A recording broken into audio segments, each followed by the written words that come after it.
Boa tarde, uma satisfação estar com vocês por aqui. Agradeço muito o convite do IBRAM e agradeço também a presença aqui desse luxuoso painel, né? Pessoas maravilhosas, né? A gente tem o Caio ali todo trabalhado no fashion, né? E ali todo mundo, claro, muito elegante aqui no painel. Elegância é uma coisa muito importante para o tema que a gente vai trabalhar hoje, né? E eu sou o Carlos Pereira, sou do Pacto Global. Temos aqui hoje a Daniel Martin, que ela é diretora de performance social do ICMM. Temos o Mauro Henrique, que é diretor-geral da Agência Nacional de Mineração. A Thaisa Bissacô, que é diretora do meio ambiente da Alcoa. Maria José Salum, diretora de sustentabilidade na Sigma Lithium. A Rafa Guedes, que é Senior Fellow do SEBRE e também da Petrobras, e o Caio Borges, do Instituto Clima e Sociedade. O tema aqui, minha gente, é fácil. Eu faço até questão de ler o nome do painel, caso eu encontre aqui em algum lugar, porque vocês vão ter ideia do tamanho da facilidade do desafio que o pessoal tem aqui hoje. A história aqui é o seguinte: recursos minerais, ESG e transição ecológica, né? Ou seja, tema fácil, tranquilo, para a gente resolver em 2 horas. Espero que a gente saia com muitas proposições daqui para a gente encerrar essa discussão. E como a gente sabe, claro, mineração desempenha um papel crucial aqui para a economia brasileira, né? E é crucial para tudo que a gente fala, né, gente? Para o nosso modo de vida atual, mas claro também quando a gente fala em transição, né? E muita gente se esquece, né? Muita gente olha lá em 2050 sem imaginar que a gente tem uma transição para estabelecer, e nessa transição, mineração, obviamente, é essencial. Então, seja a vida de hoje, seja a vida de 2050, a gente precisa, sem dúvida nenhuma, da mineração para nos amparar. E nesse painel, e a ordem que eu falei anteriormente, é a ordem que a gente vai seguir no painel, a gente tem gente, então, falando, né, sobre um cenário geral atual da mineração. Então, a Daniel vai falar um pouco sobre isso, e sobre também transição ecológica, e de uma maneira mais global. A gente tem também, claro, falando aqui sobre no Brasil, né, e aí vem a Agência Nacional de Mineração para falar como a gente está desempenhando aqui no Brasil, quais são as grandes tendências, e depois a gente vem com 2 empresas para trazer também, não cases, né, é porque foi a ordem aqui do painel foi que a gente não fale sobre as empresas no sentido de uma apresentação institucional, mas que a gente traga, então, considerando a experiência das pessoas que estão aqui, pessoas muito experientes nos seus temas, como elas veem o tema, tá? Para além, claro, da sua atuação dentro de uma empresa específica, né? E aí também, claro, para a gente falar um pouco de como a gente tem alguns temas ali, né, que o Caio vai trazer, um olhar ali numa perspectiva também de sociedade civil. E a Rafa, né, que é uma infiltrada aqui, ela não é da mineração, ela é então do óleo e gás, mas vai falar então setor extrativista, vai também trazer um pouco para a gente fazer esse paralelo, tá? E é claro, depois 5 minutos cada um, e depois aberto a perguntas da plateia, né? Então vou começar com a Daniel. A Daniel fala muito aqui, né? Mandaram ali um pouco do que falariam. Eu achei muito interessante que você trouxe ali os pontos falando de transições, né? Não uma única transição, geralmente a gente fala em transição energética, né? O governo com pacote de transição ecológica aqui no Brasil, que a gente vai escutar um pouco mais sobre isso também.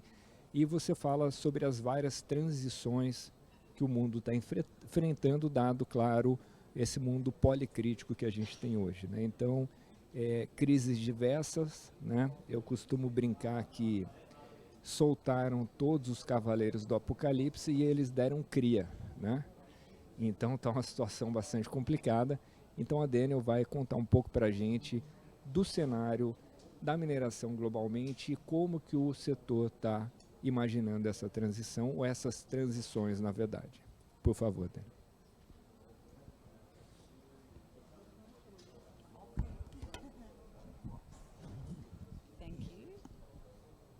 Thank you, Carlo. I'm delighted to be here in Belém, in Brazil today. Just going to lose my headphones. With this very esteemed panel, speaking on the critical topic of mining, ESG and ecological transition.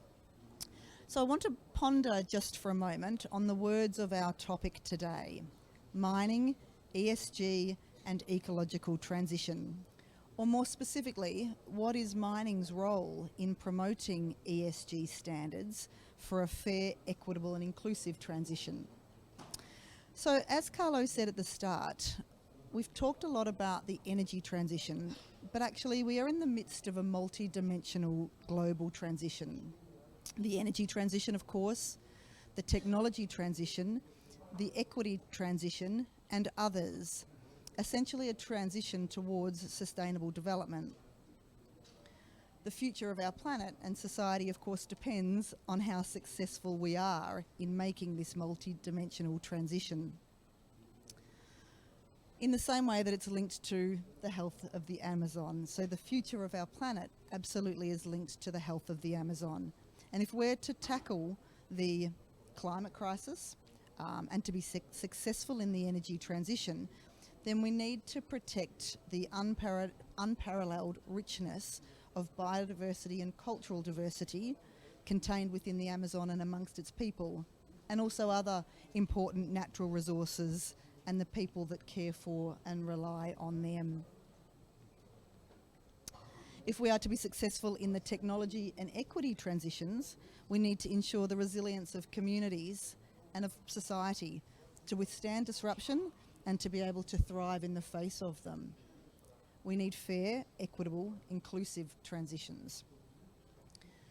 So then, what is the role of mining in these transitions? Some of you may have heard me say before over the last few days that at ICMM we're unequivocal in our belief that the rush for materials for the energy transition must never come at the expense of communities or the environment. So let's think about then how that translates into ESG. So we need a low carbon world, and we must realise that this is largely dependent on metals and minerals. They, of course, are the building blocks for the renewable energy technology that we need, such as wind turbines and solar panels, and they're also the innovations needed to accelerate pathways to a more sustainable world. But put that alongside the fact that 54% of projects extracting clean energy minerals overlap with Indigenous lands. Indeed, critical minerals are largely located on or around Indigenous lands and territories. So I say again that the rush for those materials must never be at the expense of those communities or their environment. Which brings us to the S in ESG. As custodians and stewards of the world's biodiversity and cultural diversity, Indigenous people play a critical role in our efforts to protect the planet. Although they only count for around 5% of the population, they effectively manage an estimated 25% of the Earth's land surface, which coincides with about 80% of the planet's biodiversity and 40% of all terrestrial protected areas and ecologically intact landscapes. Through continued practice of traditional knowledge, of reciprocity with nature, they've managed and used resources to ensure their conservation, and they've promoted sustainable production and consumption systems. So Indigenous people are crucial to the maintenance of the world's biodiversity and cultural diversity. But in turn, mining has the potential to contribute to the enhancement of Indigenous people's rights and future prosperity, but only if mining is conducted with respect for their human rights, for their cultural protection and for their environment. So topics like free, prior, informed consent, environmental and cultural protection, Proper and self-determined participation are critical elements in ensuring Indigenous people are involved in defining the future of mining and of the planet. And as an industry, of course, we have a role to play in contributing to recognition, reconciliation and self-determination of First Nations people through their participation in mining projects. We also have a role in respecting the rights, respecting the rights rather of human rights and environmental defenders, and in speaking out against attacks against them. So we need a world with less carbon, we need a world that conserves and restores nature, and we need a world that ensures the fair and just participation of Indigenous peoples and communities. So that's the E and the S. Just quickly on the G. The transition to clean energy systems can only be considered successful if each country has access to sustainable and reliable energy in the quantities needed to meet their development aspirations. And of course not to the detriment of producing countries which are often lesser developed. But poorly thought through policies to secure critical minerals have the potential to have unintended consequences that could worsen inequalities and supply insecurities. So we need to support the world's ability to supply critical minerals responsibly and at the scale and pace required. Now, remembering natural resources, of course, including metals and minerals, belong to a country's citizens. So transforming these finite resources into economic growth and social development can only be achieved through responsible extraction within effective policy frameworks set by government. And when done responsibly, mining can play a truly transformational role in the social and economic development of host communities. So that's how we think about the importance of mining's role using ESG in ensuring effective transitions of the nature we've talked about. In a nutshell, that's the ESG of the transitions. Thanks, Carlo. Daniel, muito obrigado e agradecer, né, pela fala, o conteúdo muito significativo. Você não foi muito bem no tempo, eu tenho que te dizer, tenho que te dar esse feedback. E eu espero que os outros amigos do painel sejam mais, né? Olhem mais, é aquele númerozinho ali, ó. Você faz -5 é quando você tem que parar, tá? Vamos nessa? Ô Mauro,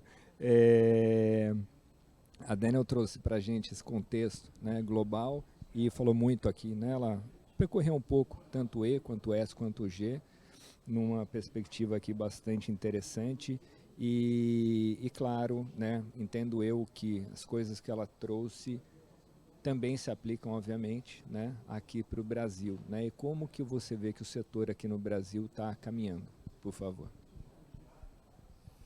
Obrigado, Carlos. Cumprimento a todos aqui, da mesa, os colegas. E um abraço a todos e todas, dou uma boa tarde. E bastante provocativas as reflexões que a doutora trouxe. E aqui a partir da visão da Agência Nacional de Mineração, que na estrutura orgânica do Estado brasileiro ocupa um espaço de execução de políticas públicas para a mineração, a atividade minerária de um modo geral, e exerce também um papel de curadoria dos recursos minerais. Chamo curadoria porque os recursos minerais, pela legislação nossa, especialmente a Constituição Federal, ela diz que eles pertencem à União.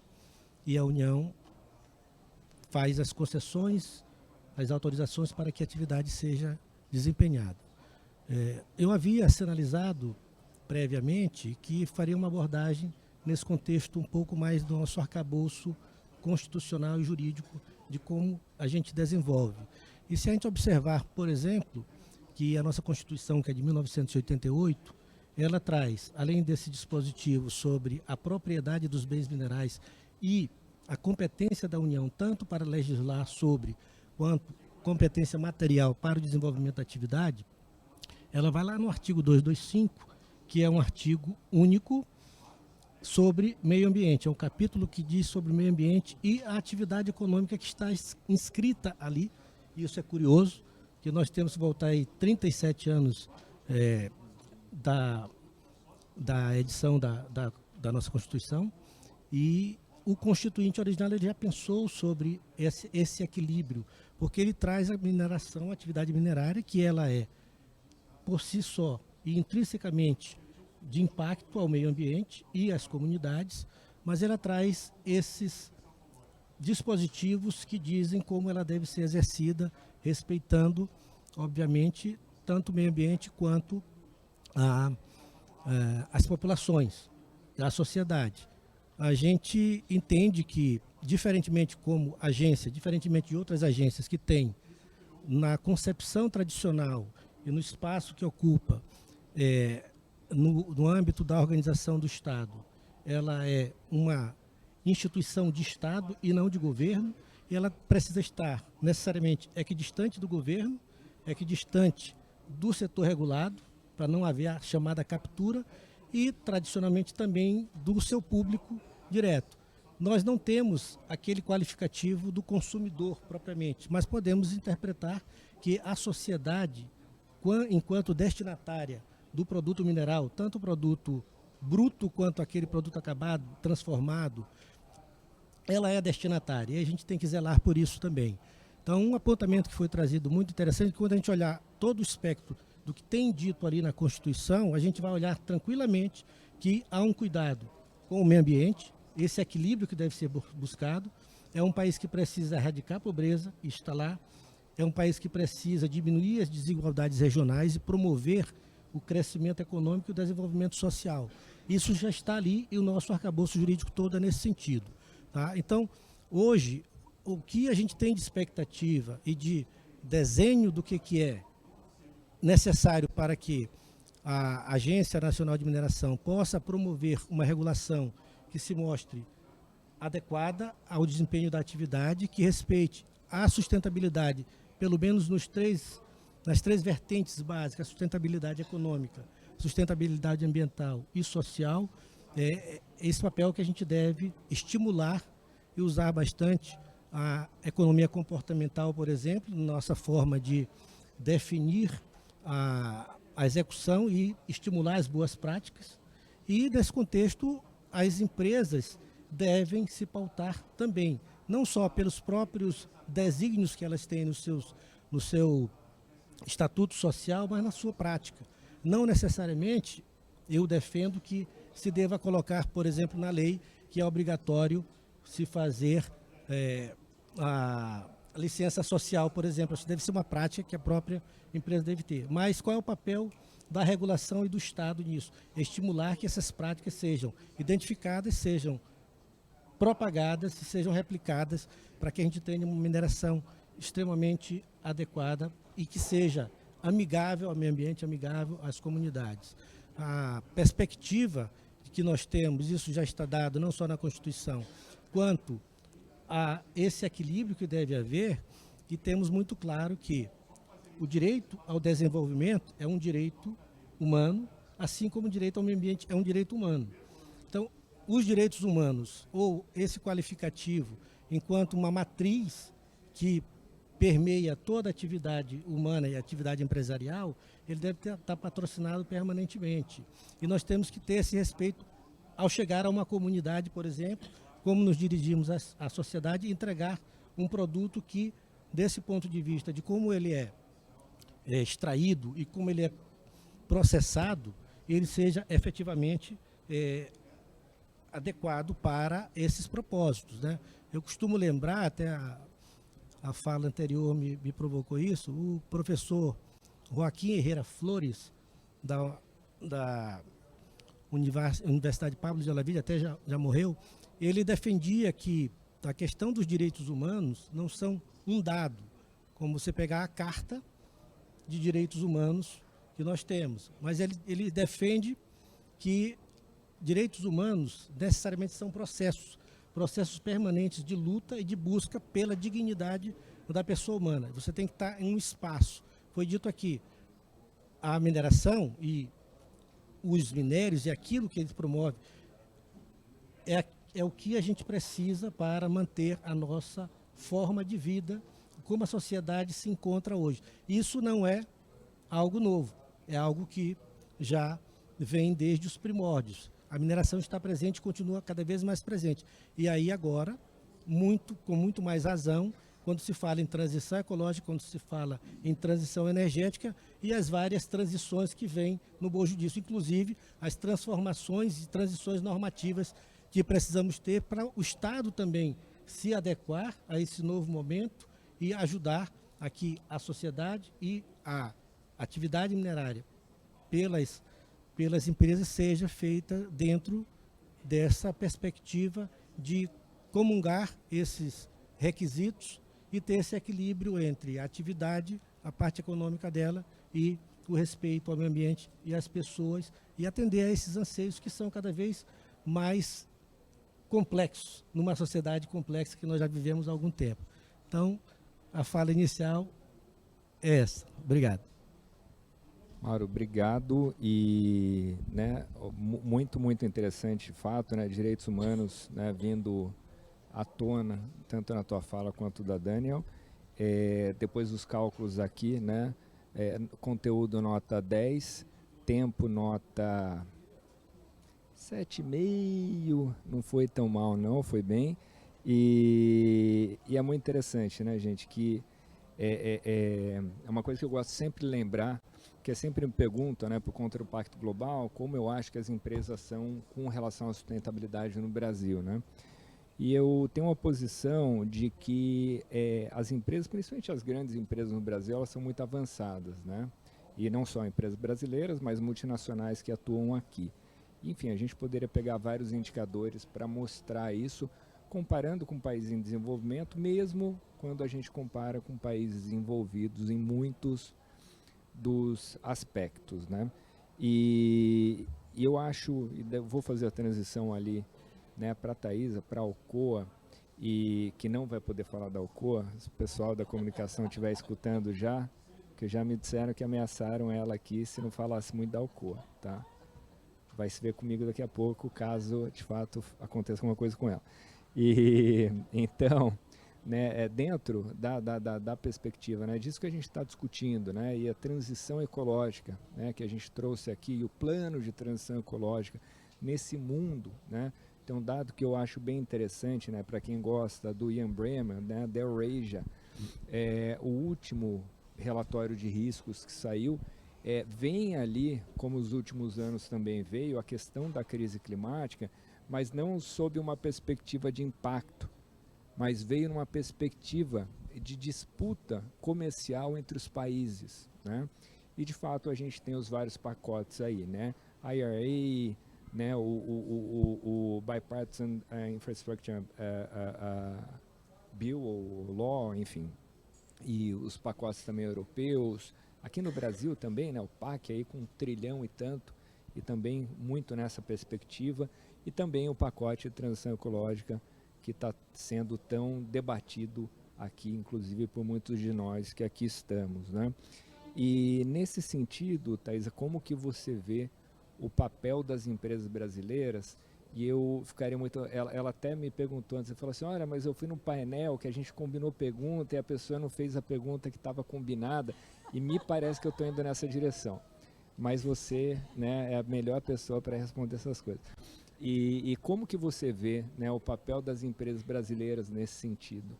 Porque eu vejo aí muita oportunidade, claro, muito risco também, mas muita oportunidade, e a gente está alinhado a tudo isso para conseguir, de fato, capitalizar em cima disso tudo? Carlos, obrigada. Obrigada pela introdução. Eu queria dizer que, na verdade, foi um grande desafio a gente não poder falar da empresa aqui, porque eu tive que fazer uma reflexão antes de Thaisa Alcoa, quem é a Thaisa profissional e quem seria a Thaisa dentro da transição ecológica, Eu sou uma pessoa apaixonada por transformação, inovação, tecnologia, movida pelo desejo de transformar e de fazer a diferença onde eu estou. E eu acho que, além do papel da indústria, tem o meu papel como profissional, que é, de fato, reinventar a indústria dentro desse processo, reinventar o processo de mineração dentro desse processo e trazendo à luz de tudo que a gente precisa para que a transição ecológica deixe de ser um slogan e passe a ser uma realidade. Né? Então, é papel hoje das indústrias estar atuando diretamente dentro dessa conduta, trazendo práticas de circularidade. Né? A gente precisa avançar em economia circular dentro desse processo, concatenando cadeias. Né? A mineração hoje ela não pode mais trabalhar sozinha, ela tem que estar fornecendo insumos para outras empresas e outras empresas também fornecendo insumos para a própria mineração.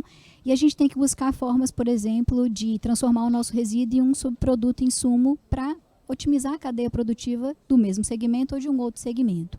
Né? É muito importante que biodiversidade esteja na pauta do nosso dia a dia. Né? Nós não vamos conseguir fazer a transição ecológica, em especial no Brasil, sem que biodiversidade seja um dos grandes pilares do trabalho estratégico de qualquer companhia. E a transição energética, né? Que é muito importante que esteja em pauta. A cadeia do alumínio, em especial, é uma eletrointensiva, todos nós sabemos disso, e por isso é tão importante que a gente esteja alinhado no desenvolvimento de novas tecnologias e na busca por novas fontes de energias renováveis dentro desse contexto. Nada disso vai poder acontecer sem que a gente gere, de fato, valor agregado para todo mundo, incluindo as comunidades locais. Então, nesse processo, eu entendo que é muito importante que as empresas elas tenham uma escuta ativa sobre os anseios e desejos de desenvolvimento local, para que a gente também gere um legado. Uma coisa que eu tenho comigo, Thaisa, como profissional, desde que eu comecei a minha carreira, é que a gente tem que deixar um legado. A mineração, como todo mundo sabe, ela tem uma vida finita, né? As suas operações elas já começam sabendo quando elas vão se encerrar. Por mais que eu tenha áreas, como é o exemplo do alumínio, com minerações com um ciclo de vida muito longo, mas eu tenho que estar ali para deixar um valor para aquelas comunidades onde eu cheguei e que eu trouxe um desenvolvimento e que eu não posso ir embora e não deixar aquele desenvolvimento de uma forma sustentável. Então, eu vejo muito desse papel, né, da gente dentro desse processo, como profissional, em especial um profissional da área de meio ambiente, alguém que tem que fazer as perguntas assertivas e desafiadoras para a área de executivos da empresa onde eu estou. Essa é a Thaisa, desde que eu comecei dentro desse segmento. Né, muitas vezes, quanto mais jovem, antes de ser mãe, até considerada alguém assim, menininha chata, né, que incomoda pra caramba. Depois que fui mãe, um pouco menos, né, porque a gente vê o quanto a gente é questionado pelos próprios filhos e o quanto a gente tem que dar as respostas mais assertivas, mas alguém que de fato quer fazer essa transição acontecer. Né? Eu acho que é o meu papel como profissional e é o meu papel também como companhia dentro desse processo. E estar aqui hoje me alegra muito com pessoas, né, de áreas diferentes, de setores diferentes. Eu acho que dentro desse processo a gente vai precisar unir poder público, iniciativa privada e academia. Sou também uma apaixonada pela ciência e pela área acadêmica, né? E eu vejo que o apoio e o incentivo a pesquisas nesse processo vai ser essencial para que a gente chegue lá. Né? Então, assim, agradeço a oportunidade de estar aqui, de compartilhar e ouvir todos os colegas e seguimos aqui para contribuir com os demais questionamentos. Obrigada. Que isso, gente. Até exagerando o tempo, podia falar mais um pouquinho, mas depois a gente volta então com perguntas. Obrigado. E Maria José, eu sorte que eles falaram para não ler currículo, e não currículo no sentido, né, do que já fez na vida, mas no que faz atualmente, né? Tem muita coisa aqui, né? A lista é infinita, mas enfim, e espero que você esteja bem, né? Saúde mental boa, de tanto trabalho que você tem aqui, né? Essa lista toda não deve ser fácil, mas o que é interessante, né? Ali na Sigma Lithium, né? Lítio hoje está mais, né, buscado e desejado do que o sorvete bode, né? Quem comeu sorvete sabe do que eu estou falando. Vocês comeram sorvete ou não? No almoço não comeram? Então deram mole. O sorvete ali tem que falar de sorvete, gente, desculpa, mas é que era sorvete, imagino eu, de tapioca com coco, não era isso? Não, era um negócio inacreditável, né? E aí eu entendo que o lítio ele está tão desejado quanto o sorvete bode. E nessa questão estratégica, como eu vinha dizendo anteriormente, né, para uma transição energética, as pessoas se esquecem que a gente precisa, né, de minerais estratégicos como lítio, né? E como que você, né, dentro disso tudo que a gente está falando, da transição necessária, como que você vê o papel do Brasil, como que a gente pode ser, de fato, bastante estratégico na utilização desse recurso? Bom, obrigada, Carlos. Boa tarde a todos. Um prazer estar aqui compartilhando esse painel com todos esses colegas, né, trazendo experiências diferentes, mas eu acho que se complementam. Prazer estar com o Mauro, meu colega lá de ministério, durante muito tempo. O currículo não é longo, não, é a idade mesmo, viu, Carlos? Bom, falando um pouco, eu falei que eu não ia falar da Sigma Lítio, é o nosso trato, né? Mas o lítio, de fato, eu acho que o Brasil, nesse momento, tem uma grande janela de oportunidade, né, de atuar numa mineração sustentável do lítio. Né? A gente costuma dizer que o nosso produto, nesse caso, ele tem um valor agregado muito alto, com muita tecnologia. E aí eu me lembro um pouco da palestra hoje do primeiro-ministro Tony Blair, onde várias vezes ele falava na questão inovação tecnológica como sendo necessária e realmente é para esse momento da transição, né? Eu também não só sou apaixonada, viu, Thaisa, mas venho da academia, né? De uma história de muitos anos na academia, e eu enxergo que essa necessidade de uma mudança na mineração, que ela realmente ocorra, e ela tem que necessariamente ocorrer quando a gente está falando desses minerais estratégicos para exatamente essa fase da transição, né? Então, é impossível pensar que você está participando dessa cadeia lá na ponta, esquecendo que essa cadeia começa no início, na forma como essa matéria-prima vai contribuir para a transição energética. Então, isso é fundamental. Então, esse novo olhar, quer dizer, você privilegiar, e eu acho que é o papel de todos nós que estamos nesse evento, é pensar nessa mineração diferente, né?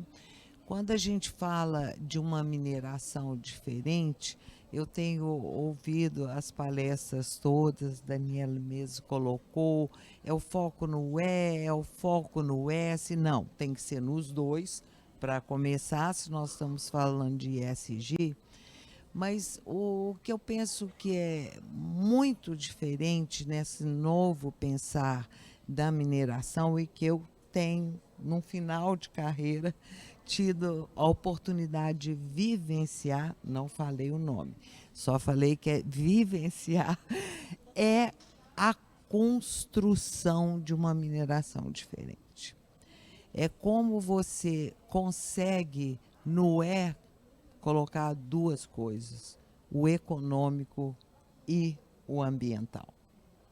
Ou seja, a partir do momento de um novo pensar mineração, como que eu poderia traduzir isso? Por exemplo, um relatório de sustentabilidade de uma empresa, eu posso dizer, olha, eu plantei tantas árvores, recuperei tantos hectares para como uma contribuição ao meio ambiente, como uma contribuição a esse momento da transição energética, das mudanças climáticas. Por que não dizer também, eu sou engenheira de Minas, de formação, por que não dizer quantos hectares eu deixei de suprimir porque eu fui capaz de mudar o plano diretor da mineração para não suprimir. E aí é que entra, para mim, a grande função do G, que vai muito além, né, de todos os compromissos com direitos humanos, com a transparência, com a equidade, a diversidade, tudo isso é a decisão sobre um projeto que seja de fato sustentável. Muitas vezes é um momento difícil, obviamente é uma atividade econômica, mas até que limite eu posso chegar para ter um projeto de mineração que seja de fato um projeto sustentável. Então esse é um exemplo que eu trouxe, né? Como que eu mudo? Como que eu posso mudar o meu meio de minerar, não só para plantar árvores, para recuperar áreas degradadas, etc., mas o que eu pude fazer para não suprimir vegetação. E eu acho que aí vai muito lá atrás em termos da forma de pensar, da forma que você tem que formar os novos profissionais para a mineração. Me preocupa muito essa formação do profissional, que ele consiga enxergar o I e o S, para quem está na ponta, não quem está na governança, obviamente, mas como ele consegue enxergar um projeto de mineração que nasça dessa forma, que passe por todos os processos, né, de avanços, etc., mas sendo pensado nisso. E que você, como governança, tenha a possibilidade de dizer: eu sei que eu estou perdendo um pouco aqui agora, economicamente falando, e apostar que você vai ganhar na frente. E ganha-se. Essa que é a realidade. Ganha-se muito hoje no mercado. Você ganha com os acionistas, você ganha em valor das empresas. Este é o mundo que nós estamos vivendo hoje. Então, nós temos que, de fato, tentarmos mudar essa forma, e eu acho que isso depende muito, muito, inequivocamente, da governança da empresa. Dela dizer: ok, esse é o nosso plano diretor, esse é o projeto que nós vamos ter. E acoplado a isso, obviamente, todas as ações sociais, ambientais, e no caso do social, a Thaisa falou muito bem na questão do legado. A mineração, talvez o que ela possa deixar de maior legado para as comunidades do seu entorno é não depender dela. É a diversificação da economia local. Os projetos sociais, né, voluntários das empresas, eles têm que focar nessa questão da diversidade. Este é o legado. Fora outros legados que as mineradoras deixam normalmente, de, por exemplo, compartilhar as suas infraestruturas. A mineração normalmente ocorre em regiões mais longínquas, mais carentes em infraestrutura. Compartilhar isso é algo que fica. Ninguém vai destruir uma ponte, uma ferrovia, uma rodovia, quando se tiver um esgotamento da reserva. Então, para iniciar, desculpe, nota baixa. Não foi alta não, mas o conteúdo foi tão potente que valeu a pena. Obrigado, Maria José. E muito interessante, né? Essa coisa que você trouxe de esse momento que a gente está, né? Essa mudança de época, né? Mudança de Zeitgeist, né? E a gente está saindo de fato, e aí vindo para esses clichês todos, ou conceitos que a gente tem, né? Saindo dessa coisa da economia de shareholders, né? De acionistas, para a economia de stakeholders. E é interessante falar na inovação e falar também na questão de funcionários, né? Colaboradores. E estava numa roda esses dias de CEOs globais, né? E segundo eles e elas ali, o grande problema hoje que, na percepção deles e delas ali, de que falta mão de obra, né? E é interessante que eu quero trazer aqui, para além da formação da mão de obra, né, é a questão de que se os grandes talentos querem trabalhar nas nossas empresas, né, principalmente em setores extrativistas, né, que é muitas vezes muito mal visto e, ao meu ver, de uma maneira equivocada, sim, algumas coisas, né, vários problemas que alguns setores passam, assim como vários outros, né, mas de fato me parece, muito honestamente, como stakeholder externo aqui do setor, que tem um certo exagero até em como é visto, né? Mas isso é claro, indo ao encontro do que você comentou, de que a gente precisa sim, já no design, né? Ou seja, tem que ser by design, pensar uma mineração sustentável, né? Para que aí sim a gente consiga também ter ali uma licença social para operar, sem dúvida nenhuma, mas para além disso, quando a gente está pensando no G, né, está pensando nos cooperativos e não nesses lugares mais longínquos, a gente traga também os melhores talentos, né, que queiram trabalhar nas nossas empresas, nos nossos setores, né? E, Rafa, por falar em setores aí, setor irmão, né, ou primo irmão, alguma coisa assim, né? A gente fala, a Rafa, como eu comentei, né, do SEBRE, Senior Fellow do SEBRE, mas também da Petrobras, né? Tive a oportunidade de trabalhar quando eu era do Comitê de Sustentabilidade ali do Conselho da Petrobras, e você fala aqui, né, nas coisas que você trouxe aqui anteriormente, né, para a nossa consideração, sobre o pacote, né, de transição ecológica, que é um pouco disso tudo que a gente estava comentando. E aí uma coisa que eu queria escutar de você, que acho que não está no que você combinou de pergunta, mas eu quero mesmo escutar, mas eu acho que é um pouco nessa linha assim, que é no sentido de que, legal, né? A gente precisa não só dos insumos da indústria extrativista, né? Hoje, e mesmo durante a transição, né? E mesmo posteriormente, mas, sobretudo, uma coisa que você sabe que eu defendia muito, por exemplo, na Petrobras, né, que se a gente quer pensar num mundo, né, daqui 20, 30 anos, nada melhor do que a gente engajar as empresas extrativistas, certo?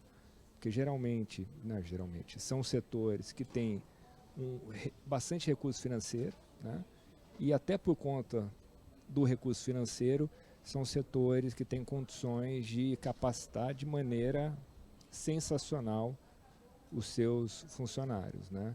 Então, acredito que, por exemplo, que eu defendia lá, que você sabe, que é público também, a questão de exploração de novas energias, etc., etc., ou seja, pensar na transição de fato, como é que a gente pode aproveitar muito dos setores extrativistas para que a gente consiga fazer essa transição. Bom, vamos lá, eu vou tentar me ater aos meus 5 minutos aqui, depois de tanta pressão que o Carlos está botando na gente. E realmente a gente já interage, teve a oportunidade de interagir em várias circunstâncias, não só no comitê, como discutindo também direitos humanos e trilha para Brasil, e a responsabilidade realmente de legar o que a gente está legando. Então, 2 palavras aqui que realmente eu acho que é o cerne e a beleza da transição energética, porque ela traz muito isso no seu bojo. Compartilhamento, parceria e exatamente o que você quer legar, né? Não necessariamente só para a sua geração, mas para as que vão ficar, nossos filhos, nossos netos. Então, dentro dessa linha, e também mencionando o que o Tony Blair trouxe na fala dele, e que dentro das minhas notas ali ficaram. Não há espaço para a gente deixar para fora dessa discussão nenhum setor. Então, o setor mineral, de mineração, o setor energético, e aí o fóssil, né, que por um tempo foi demonizado e continua em muitas discussões de uma forma equivocada sendo demonizado, ele é parte dessa construção. Mesmo os cenários mais radicais, assim, os que atingem o net zero de forma mais célere, e aí dando destaque para o da agência Net Zero, você ainda vê uma persistência da necessidade do fóssil ainda na década de 50. Então, o que objetivamente falando aqui, para Brasil, e aí eu dou um destaque especial para Brasil, nessa equação de matriz energética, certamente o fóssil ele vai permear, e de duas formas eu digo. Uma, o fóssil brasileiro, por ele ter uma pegada de carbono menor do que a média mundial, então isso é uma coisa que talvez poucas pessoas saibam, mas tem diferença. Então, quando a gente está falando do brasileiro, a gente está falando aí de uma pegada de 15 quilos de tonelada de carbono equivalente por barril produzido, versus uma média 22. Então, que tipo de óleo, assim como que tipo de mineral e que forma esse mineral foi produzido, isso é importante na conta. E aí, Carlos, para a sua pergunta de que essa indústria que tanto se especializou, que tanto trouxe tecnologia, que tanto trouxe inovação, também está numa crescente de inovação e de um investimento, sim, em renováveis, em novas tecnologias, porque a meta é descarbonizar, neutralizar, e que a gente chegue em 2050 neutro em gases de efeito estufa. Então, dentro dessa conta, aí um destaque vai para capturas de carbono, que certamente vão ser usados na mineração, que certamente são a base do que vai acontecer na indústria de extração. O próprio hidrogênio, então outras formas de energéticos que necessariamente vão passar por processos de necessidade de investimentos pesados, que aí, de novo, as grandes commodities têm esse dinheiro para estar legando nesse sentido, e a tecnologia e a capacidade, né, de se inovar. Então, aqui a gente tem, na América Latina, vários grandes centros de pesquisa, e aí destaco aqui para o CEMPES, por exemplo, que fica no Rio de Janeiro, um dos maiores da América Latina, que com toda a sua capacidade de realmente estar trazendo inovação e legando para a sociedade, porque de verdade não pode ser o que recebemos, legamos e conseguimos fazer isso de forma competitiva, carbono eficiente, e assim conseguindo colocar o Brasil como um provedor aí de soluções verdes para o mundo. Que isso, hein, Rafa? Não Obedeci esperava o tempo? Pois é, pelo amor de Deus. Viu? Fiquei emocionado aqui. Não é? Gente, e Rafa, muito bom, né, falar disso também, dessa comparação, né? Então, quer dizer que é óbvio que é necessário para uma transição, e como eu falei mesmo para depois, né? Claro, num volume muito menor, mas de pensar nos energéticos e minerais, né? Bom, o petróleo não seja, mas a gente tem que também ainda lembrar, né, que a gente, como pensando no Brasil, tem um potencial competitivo muito significativo nessas questões também, né? Então, nosso petróleo, ele é menos intensivo em carbono, como a gente sabe, né? A Petrobras está com metas bastante agressivas, principalmente metano, né? Então, metas com relação a zerar as emissões na sua operação, né? E também já olhando, né, com curva MAC já desenhada para Scope 3, e enfim, tem muita coisa acontecendo ali, né? E os minerais, né, como já foi dito aqui também, né, o potencial do Brasil entregar esse mineral de maneira sustentável, né? Então, acho que esses são pontos bastante interessantes, né? Agora, gente, para nos avaliar em tudo isso que foi dito, né, ali no alto da sua elegância, desse paletó de linho, esse sapato todo trabalhado na elegância, impressionante, não é? E Caio é amigo do Instituto Clima e Sociedade, organização também sensacional, bastante conhecida por todos nós, né? E o Caio aqui nas suas anotações, ele fala, né, enfim, esse momento que o mundo está, e nisso ele traz, por exemplo, questões de litigância climática, que para setores como esses que a gente está tratando aqui, são, sem dúvida nenhuma, os setores que vão ser mais afetados, né? Isso tem crescido enormemente, né? E também, claro, a questão da transição energética que você traz aqui de maneira muito clara. E eu queria então que você, por tudo que você escutou, né, enfim, traga suas considerações, por favor.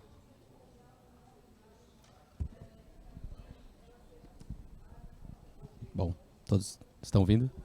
Bom, obrigado, Carlos. Eu acho que eu tentei vir à altura do painel da cidade, né, e do evento, que são, sem dúvidas, e fico com receio se eu atingir, mas que bom que parece que sim. Eu aprendi agora muito com o que foi falado até agora. Ficar assim, né, como falar por último sempre é um desafio. Então, eu acho que eu fiquei muito tocado pela fala, né, da experiência pessoal da Thaís, porque eu também, no tema da mineração, também tive durante muitos anos uma experiência assim, muito próxima em olhar justamente o tema da sustentabilidade no setor da mineração, enquanto advogado que trabalhava com temas mais próximos a direitos humanos, e tive um trabalho muito grande ali na questão da governança, da resposta, né, da gestão aos grandes desastres da mineração que aconteceram no Brasil nos últimos 10 anos. Então, foram temas assim que realmente me tocam também, e sei e concordo, né, também quando a Maria José fala que eu acho que, né, também isso levou a uma transformação, a uma reflexão, e essa é uma oportunidade justamente da gente pensar que a gente já está avançando e o que é que a gente pode pensar para o futuro.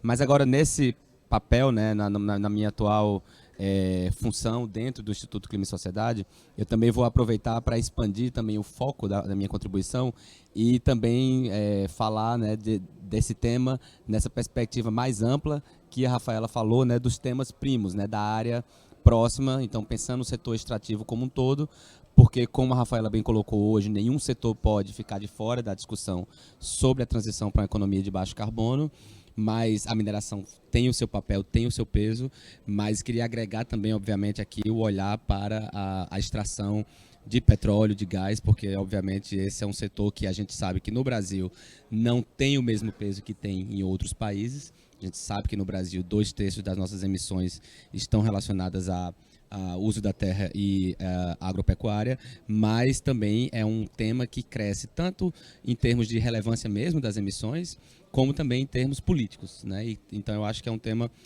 importante para a gente discutir. E o que é que eu diria da perspectiva da sociedade civil, né? O que é que a gente observa? Tudo o que foi falado aqui é exatamente o que a gente observa. Existem cada vez mais compromissos, existem cada vez mais metas, e a gente trabalha com nossos parceiros justamente para poder estabelecer juntamente essas metas e esses compromissos corporativos de alinhamento com o Acordo de Paris. E nesse sentido, a gente trabalha de maneira muito próxima para mostrar, por exemplo, que no Brasil a gente tem uma oportunidade de estabelecer um mercado de carbono regulado que possa, né, ser um instrumento econômico para aprimorar a nossa política climática. Então a gente trabalha também de maneira muito colaborativa.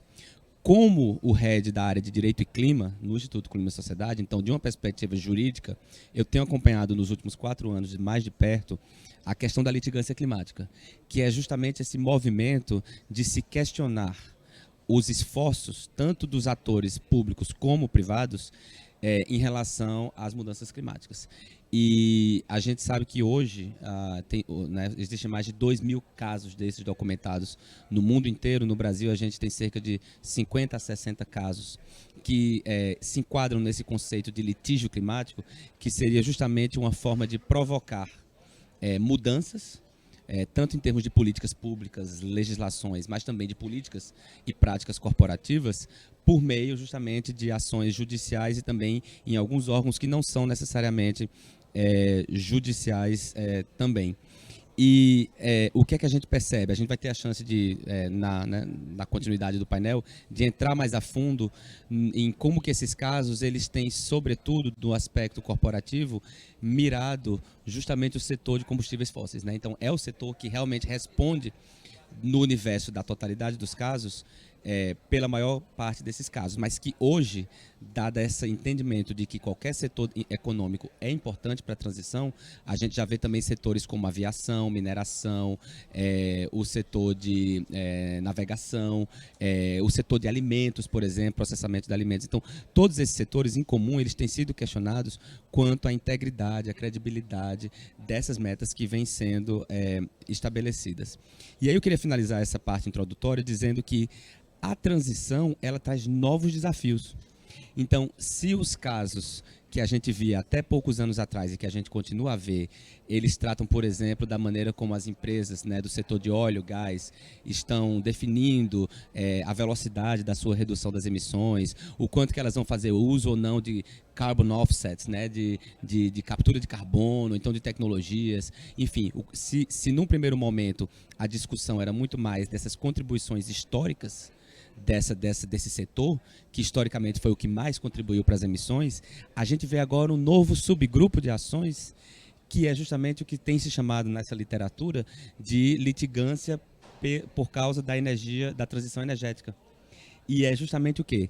Ações que elas questionam não os contribuidores históricos, mas elas questionam esse novo momento em que se busca fazer uma transição mediante prospecção de novos minerais ou de minérios importantes, como é o caso do lítio, mas que a forma que deve ser feita de uma maneira justamente social e ambientalmente responsável. Então a gente vê que no fundo existe algo em comum que seja, né, da maneira tradicional, seja dessa maneira que a gente possa chamar de nova, né, na nova economia ou nessa transição, é importante que tudo seja feito justamente de uma maneira ambiental e socialmente responsável. E as comunidades que hoje estão ali, né, adjacentes a alguns empreendimentos, tanto de mineração desses minérios que são importantes para a transição, como é o caso do lítio, mas também comunidades que vivem nas proximidades de parques eólicos, de parques solares, estão também querendo reivindicar seus direitos. Então, isso é algo novo, o que mostra que o desafio não é só porque a intenção é boa que tudo vai ser feito de maneira correta. A gente sempre tem que estar vigilante e o ESG ele tem que estar presente, né, em todos os aspectos, em todos os momentos. Então, eu queria finalizar com essa mensagem. Obrigado. Caio, obrigado, muito bom, né? Muito bom a gente falar da questão também dos problemas, né, relacionados à transição energética, para além das questões mais tradicionais que a gente coloca, né? Eu vou, daqui a pouco tem algumas perguntas aqui da plateia, mas eu vou trazer algumas outras perguntas aqui também e vou misturando um pouco de cada, né? E aí o que eu queria, não vou pegar a mesma ordem, só no caso da Dani, é o que eu vou trazer uma primeira pergunta aqui. Você traçou muito do desejo que a gente tem, né?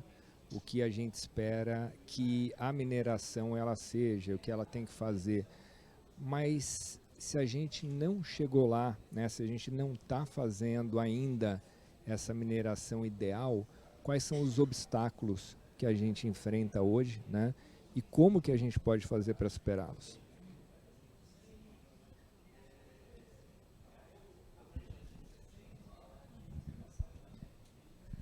Thanks, Carlo. That's a great question.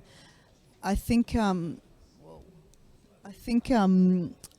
we've talked a little bit about part of the answer to that question around the role of kind of all of the parties that we've talked about today as part of the solution to helping the industry in its fulsome capacity to become more responsible. So I think there's a role for organisations like the one that I represent, to help define the better practices in ESG and to support companies to perform to those standards.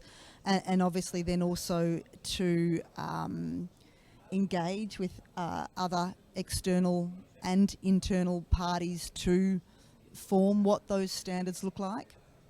There's also obviously a key role around assurance around the performance that companies disclose and the disclosure themselves that enable other stakeholders outside of the business to be able to monitor and track how companies are performing.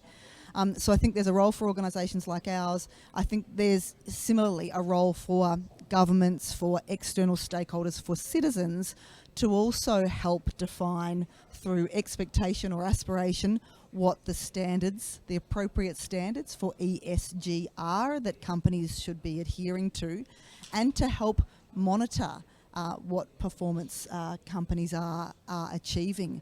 And where companies are not achieving the expected standards or standards that are good enough, then to then to use the levers that they have available to them, be they through industry associations, through government legislation, through activism and expressing displeasure at companies who are not performing, or through investment choices, for example.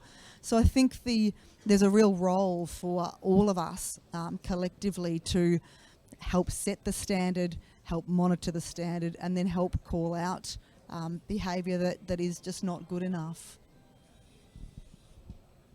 Obrigado. E nesse sentido, Maria José e também a Thaisa, né, como que as suas empresas estão vendo essa questão, né? Como que a gente pode de fato acelerar essa transição, mas a transição aí no sentido para a mineração que a gente deseja, né? E como que os standards, também acho que é interessante esse ponto, né? Porque a gente está falando muito nisso, né? Cada vez mais standards, e que as empresas têm que perseguir, e os índices que estão por aí também, né? A gente sabe que eles não são perfeitos, mas parece que eles entregam ali um bom resultado, pelo menos para, né, minimamente ponderar onde a gente está, e também, sem dúvida nenhuma, para essa questão que a Daniel trouxe num controle social maior, né? Não só a sociedade em geral, mas desde, enfim, acionistas, investidores e todo mundo, claro, que queira ali fazer ter mais de perto, né, acompanhar de perto mais a empresa, né? Então, como que vocês veem nas suas empresas como isso está acontecendo?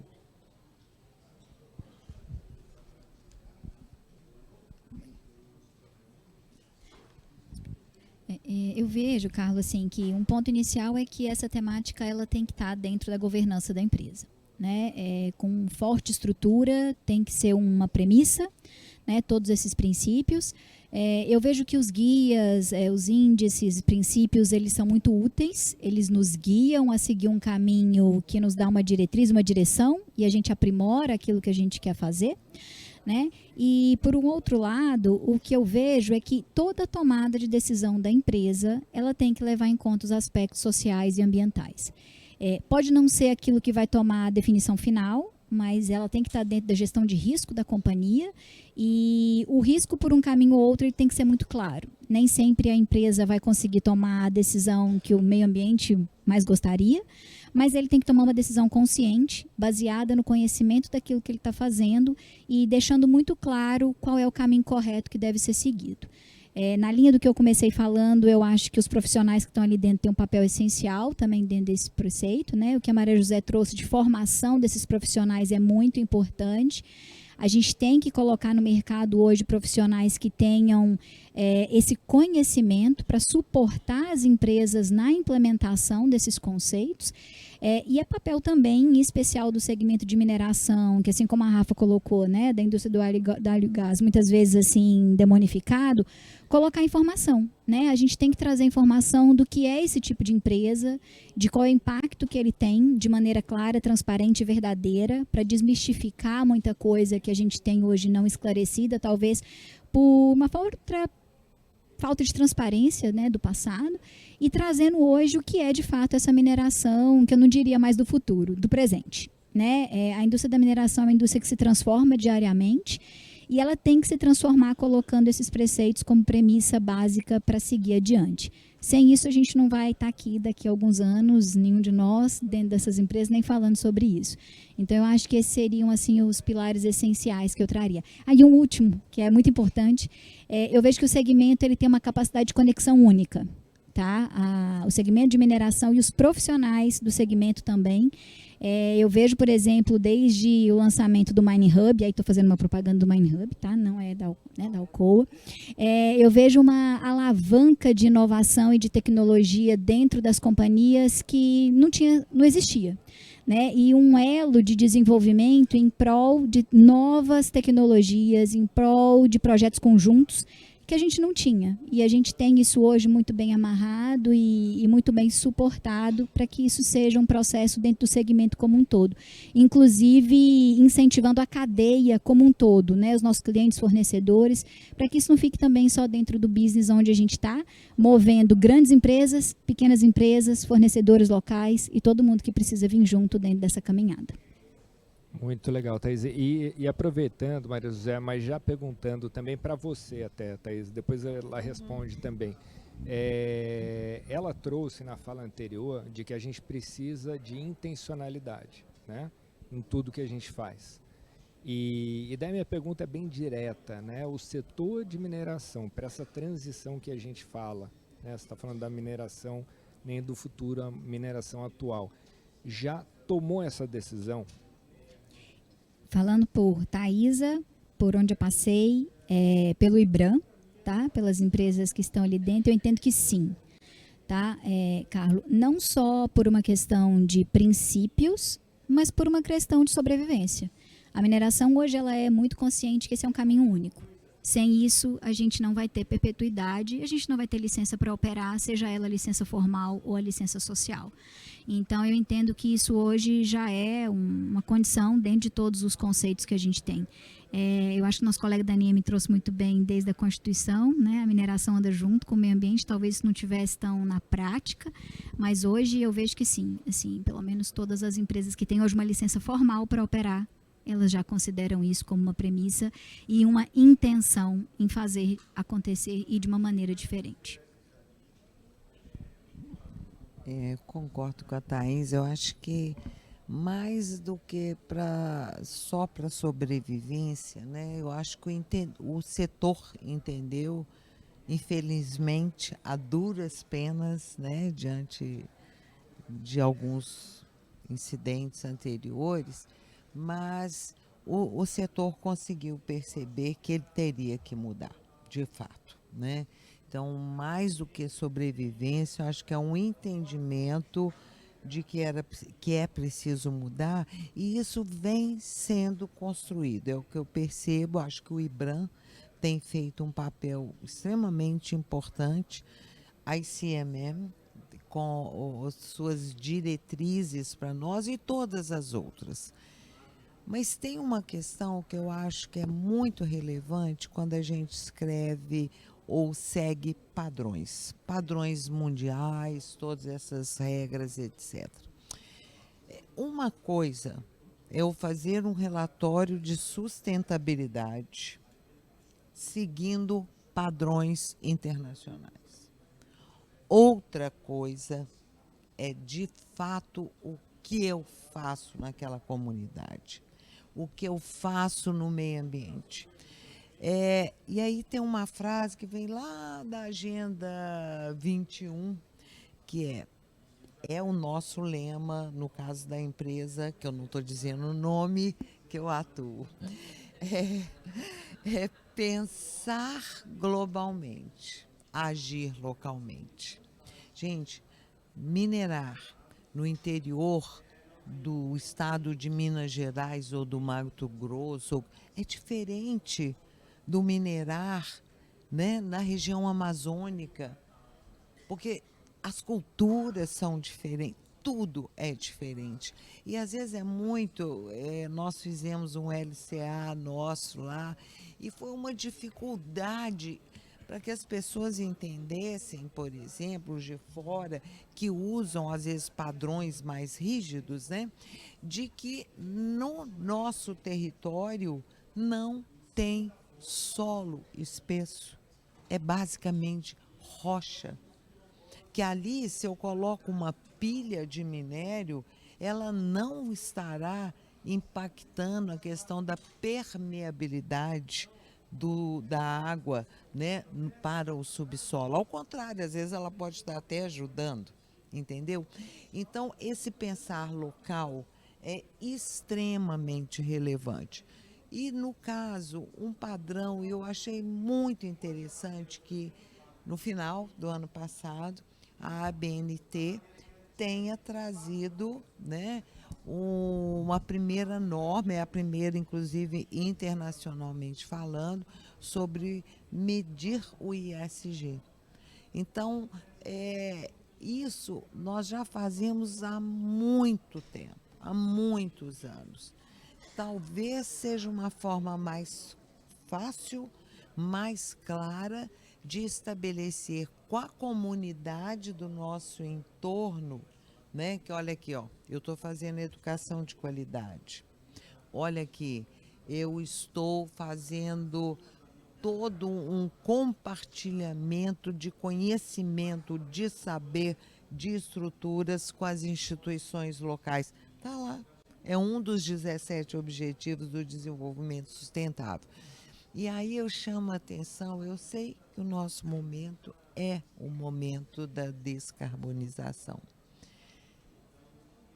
Fazer a descarbonização é ser ISG?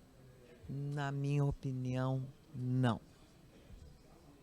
Eu posso ter uma meta de carbono zero daqui a 2 anos e não cuidar do social, não cuidar do ambiental, mas principalmente do social.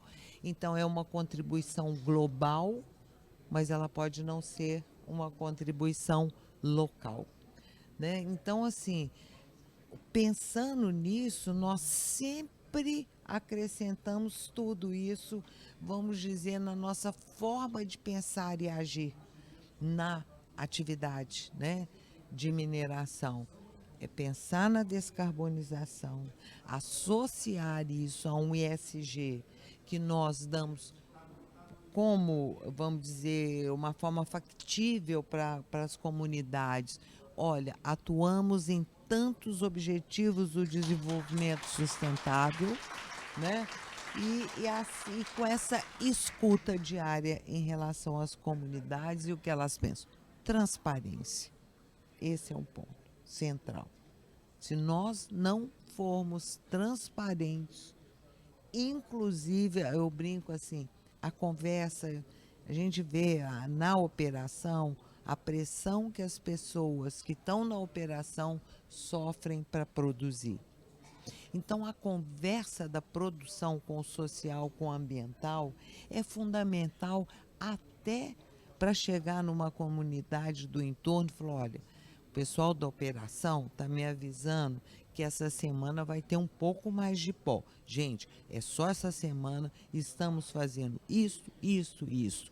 Isso é ser transparente.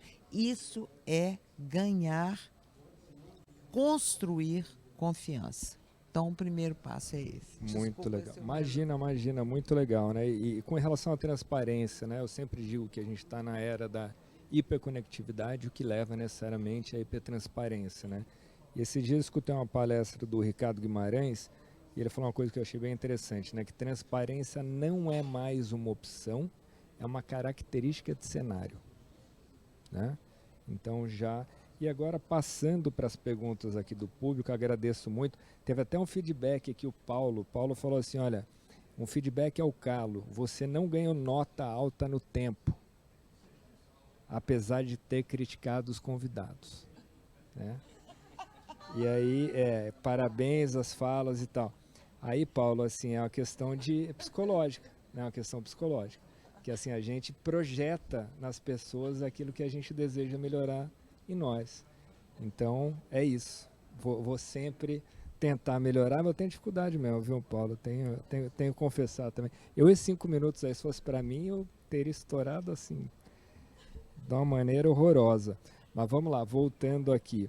Ô Mauro, o Renato Ramalho, ele nos pergunta aqui se teremos a lei de informática, aqui entre aspas, do setor de mineração, permitindo aos participantes desse setor alocarem capital de P&D para fundos de Venture Capital.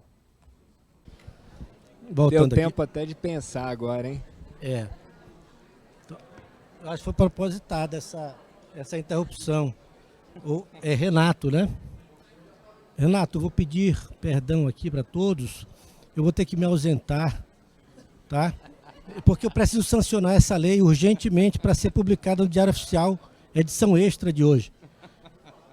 Me desculpe, mas eu não consegui captar bem a ideia da lei. Assim, lei de informática para permitir uma transparência e viabilizar a venture capital.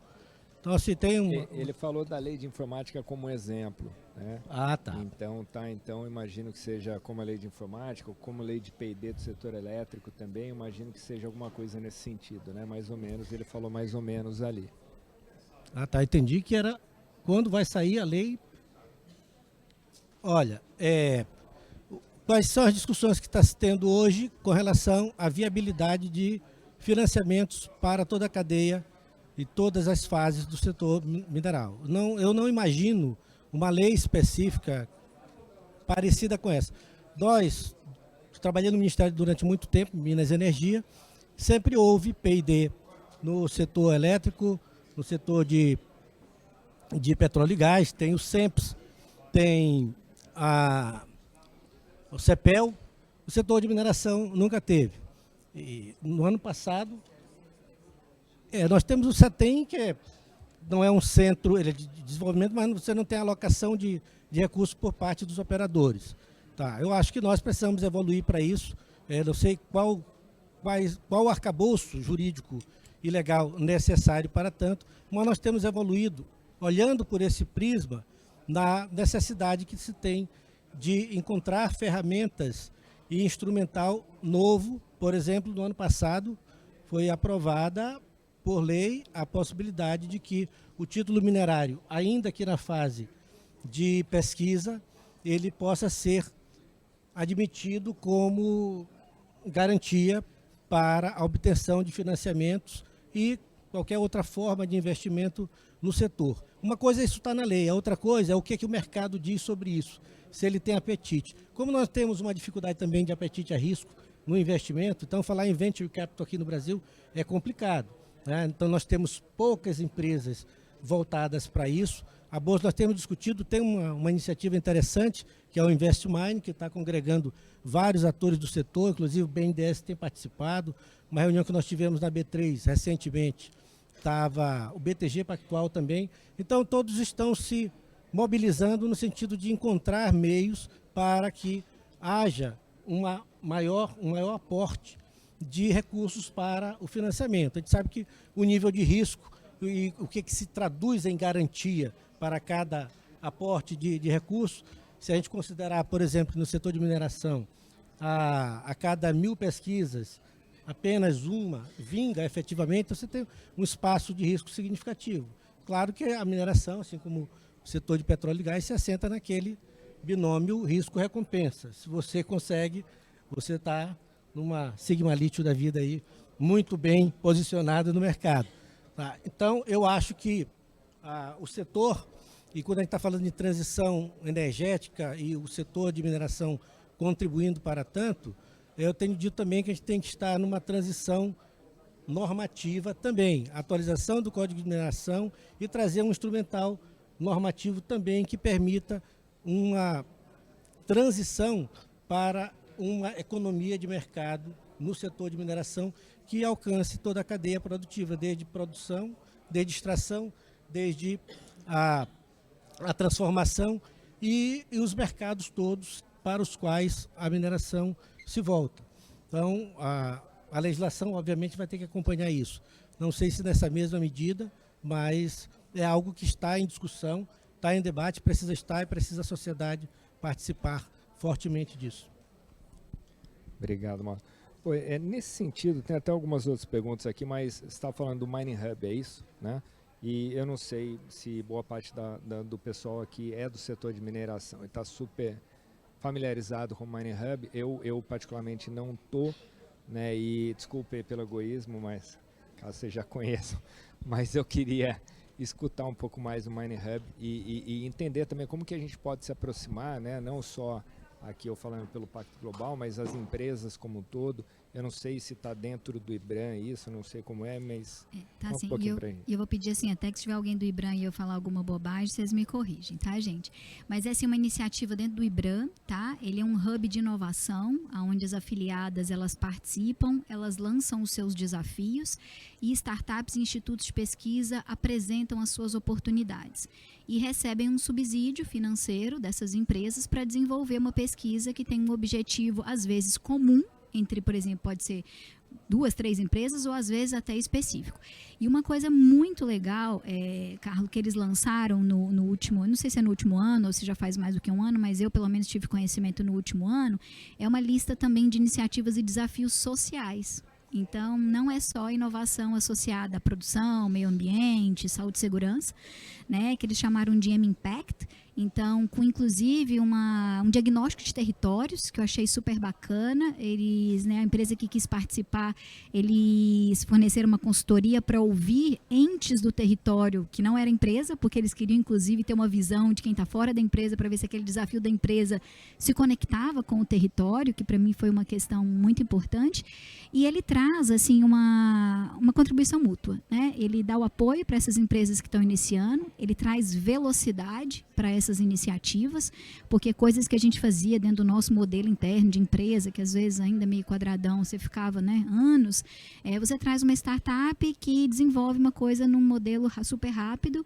Às vezes você tem condições de fazer, né, uma prova de conceito super rápida para ver se aquilo ali adere ou não, e você avança com aquilo ali. Para mim é de verdade uma conexão disruptiva e onde a gente aprende muito. A gente entra com um desafio que é da empresa onde você está, você ouve vários outros desafios e fala, nossa, mas esse também é meu.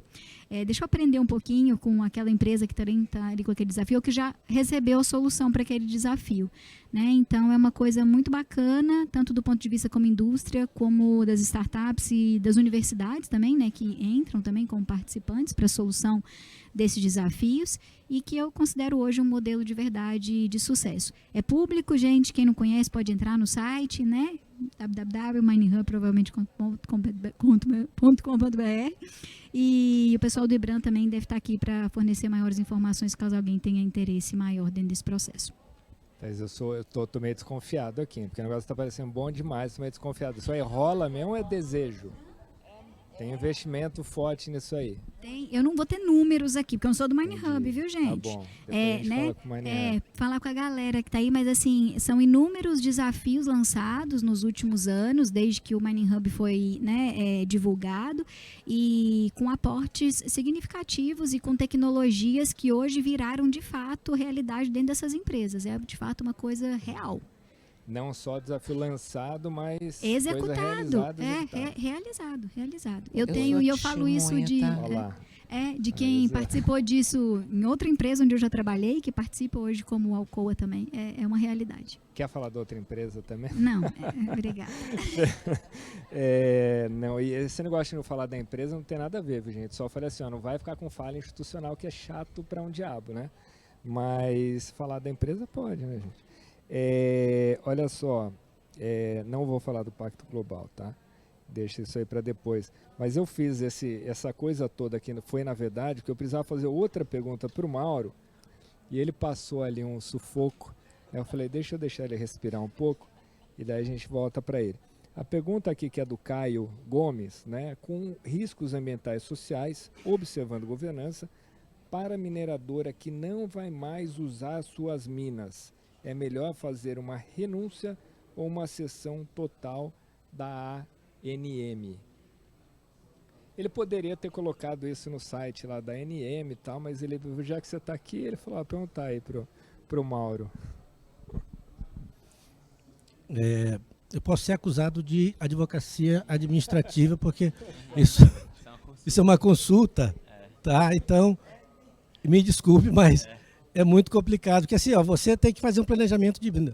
Quando apresenta o plano de aproveitamento econômico da sua mina, você tem que apresentar também o plano de fechamento dessa mina. Então, todos os requisitos e condicionantes para que você vá tratando toda a sua poligonal ao longo da vida útil, você deve ir também tratando como você vai, e não é simplesmente renunciar. Renunciar significa abandonar uma mina e ficar uma mina, digamos, órfã, às vezes sem o tratamento adequado ambientalmente falando. Então, isso é uma questão complexa e séria, bastante séria. Quer dizer, nós não vamos ficar nessa dicotomia, ou eu renuncio, ou eu transfiro para alguém.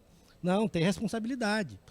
Todos os condicionamentos que a relação entre poder público, o operador, o concessionário a comunidade, tudo isso está previsto legalmente. Então, parece a gente tentar simplificar como eu vou entregar a mina, ou melhor, vou ficar longe dela. Você pode dar uma destinação, tem algumas destinações importantes, mas se eu não me engano, tem um número, por exemplo, da Austrália, que é um país minerador por tradição, que tem em torno de, um estudo que foi feito, tem em torno de 5 mil minas que precisam ser revisitadas, porque precisam ter um tratamento específico. No Brasil também nós temos esse problema. Então, isso é um problema sério, um problema ambiental, um problema de comunidade, de sociedade, que a gente tem que tratar de uma forma séria e responsável. Boa. Não vai ser processado, conseguiu aí dar uma desviada. E, gente, aqui, ó, o Ricardo, ele está dizendo, né, que tá pé da vida o Ricardo, pelo jeito aqui, ó. A engenharia é protagonista para ESG. A gente concordou aqui, né? Que tem que ser by design, certo? Senão, querer consertar lá na frente complica bastante. Representa 4% do CAPEX, mas a decisão final de contratação nos suprimentos é menor preço, né? E é preciso mudar, né? E aí ele queria que a gente comentasse. Alguém quer pegar? Olha lá. Vai lá. O que eu traria, assim, é que dentro desse processo, toda empresa vai ter o seu processo de livre concorrência, né? Usualmente elas têm os 3 fornecedores. É o menor preço, Ricardo, mas desde que elas estejam qualificadas tecnicamente, né? Então, de novo, voltando aí para a responsabilidade do profissional que faz a avaliação tanto da competência técnica quanto da proposta dessas empresas, a gente tem que barrar aquelas empresas que não estão aptas nesse momento. Porque uma vez que você qualificou, aí os suprimentos também vai seguir a regra do jogo que é justa para eles também, né? Que é o melhor preço das proponentes que têm a mesma qualificação, competência e qualidade técnica para prestar o serviço.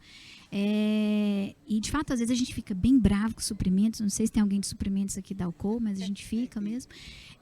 Mas a gente tem que barrar nesse processo. Quando eu tenho uma proposta que é muito discrepante, provavelmente o escopo técnico dela não é o mesmo da outra empresa que me ofertou um preço muito maior. E é papel do técnico que faz essa avaliação barrar esta empresa nesse momento.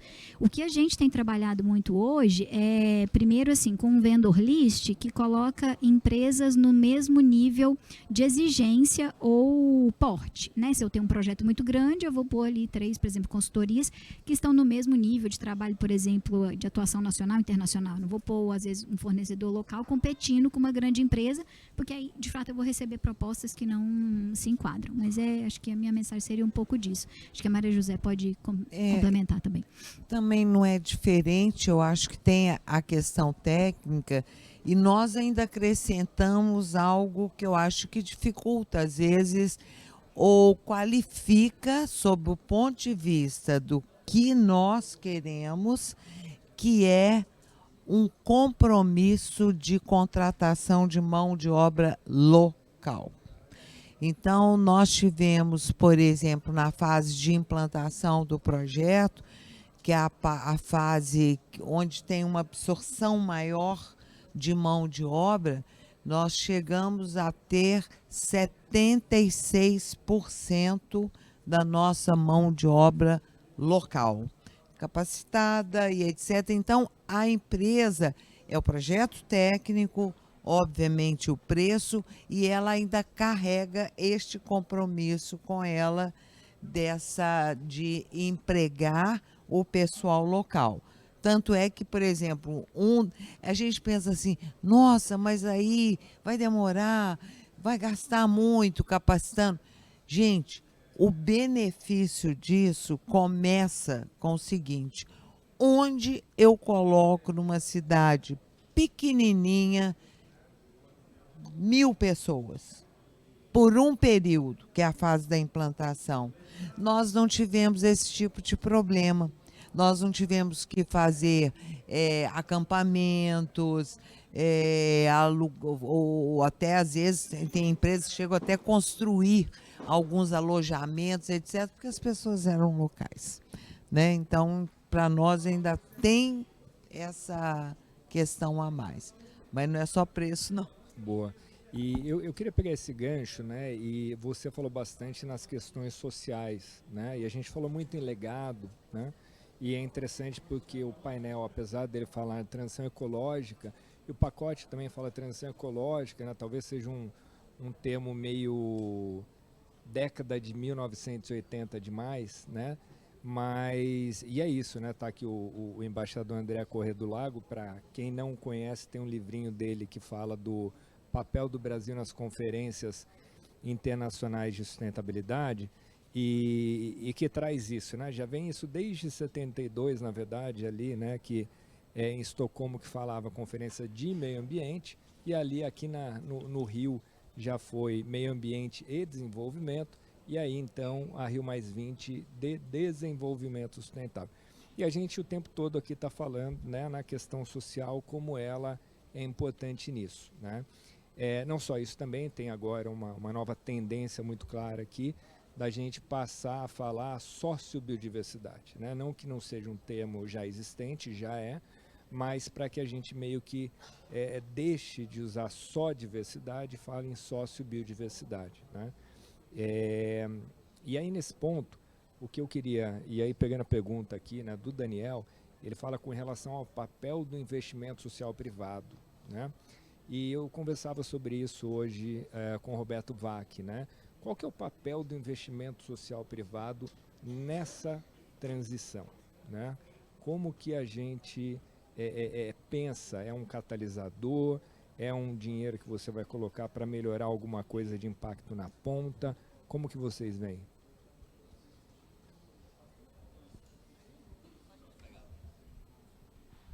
Bom, acho que eu posso contribuir com essa pergunta. O Instituto Clima e Sociedade não é assim uma filantropia vinculada, né, um instituto vinculado a uma empresa. Então a gente é uma filantropia que conecta filantropias internacionais e conecta os atores locais a esse sistema internacional de filantropia.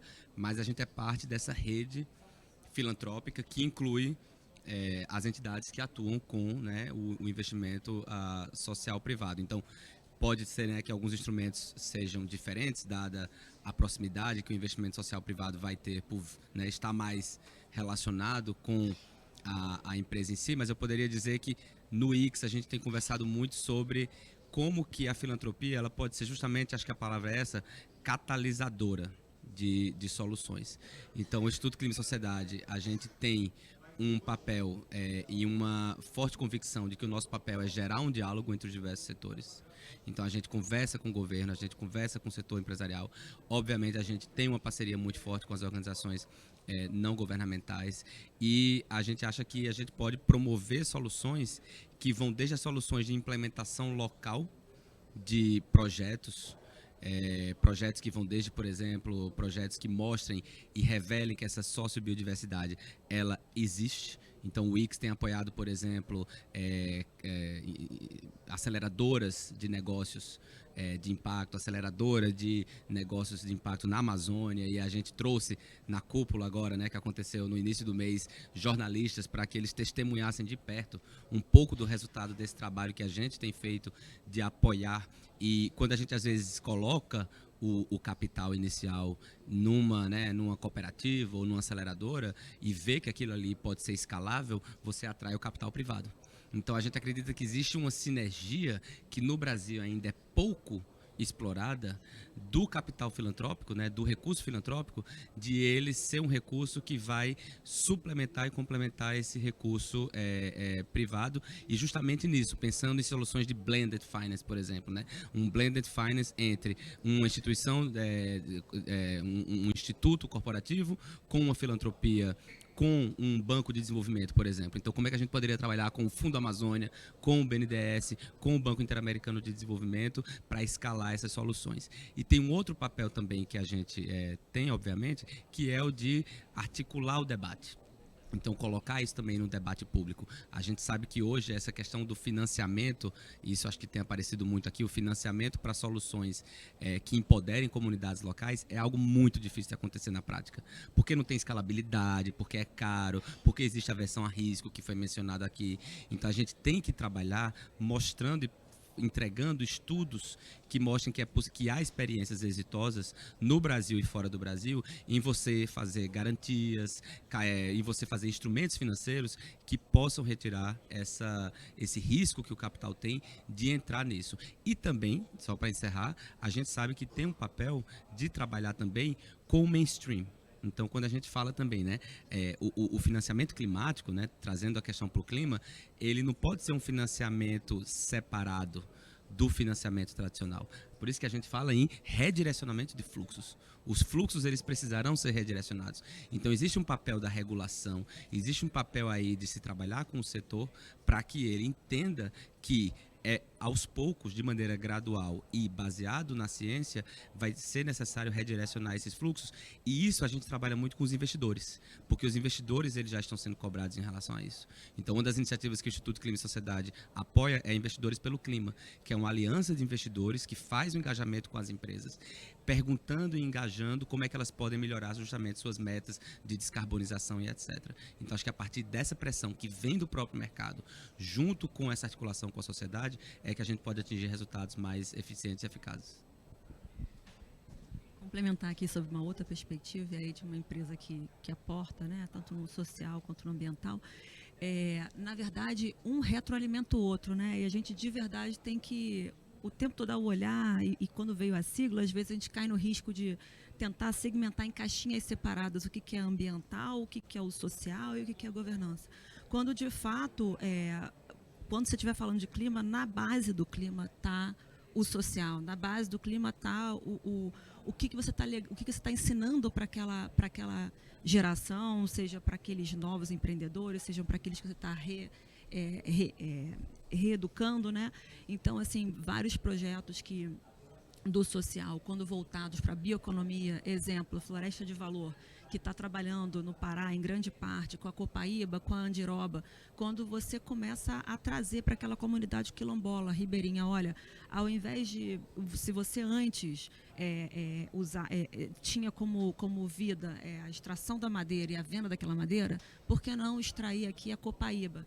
E ao você ajudá-lo a criar aquela cadeia, certificar aquela cadeia, né, e aí com muita educação e o social na base, na verdade você está cuidando ali da floresta e de mantê-la em pé.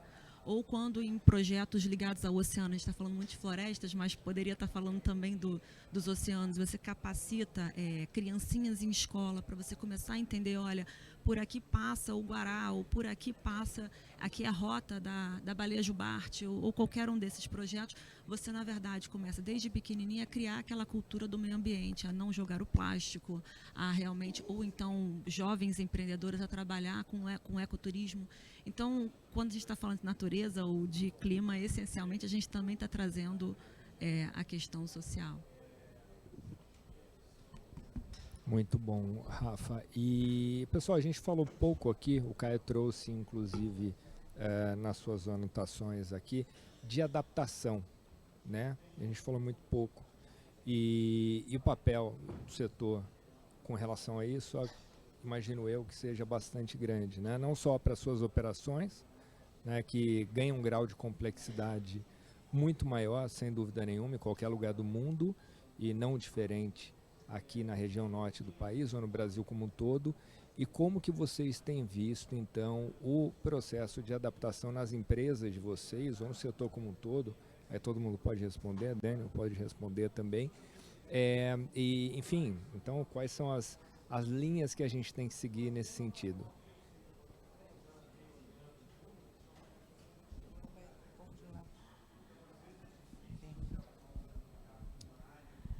It's a really great question. One of the things that we've been thinking about a lot amongst the ICMM membership is around community resilience, and so the thinking came around very much around thinking about community resilience to the potential impact of technology in mining, and the fact that was originally thought that it might impact on the quantity of local jobs that might be available for local communities.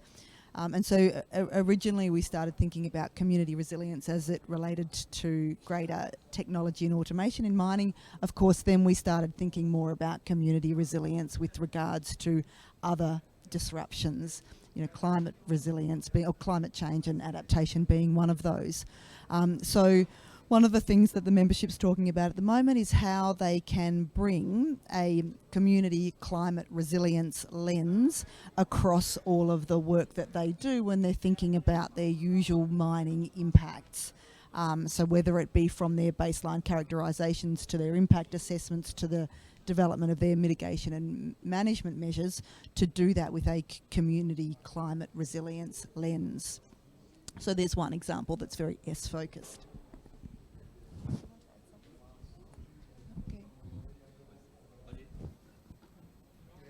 Bom, essa questão de adaptação, e eu acho que aí eu vou usar a mesma palavra da Dani, que é a questão da resiliência, né? Mais uma vez, é muito importante que você entenda onde você está e o como você deve atuar. No caso, por exemplo, nós estamos numa região extremamente desértica, onde água é fator fundamental.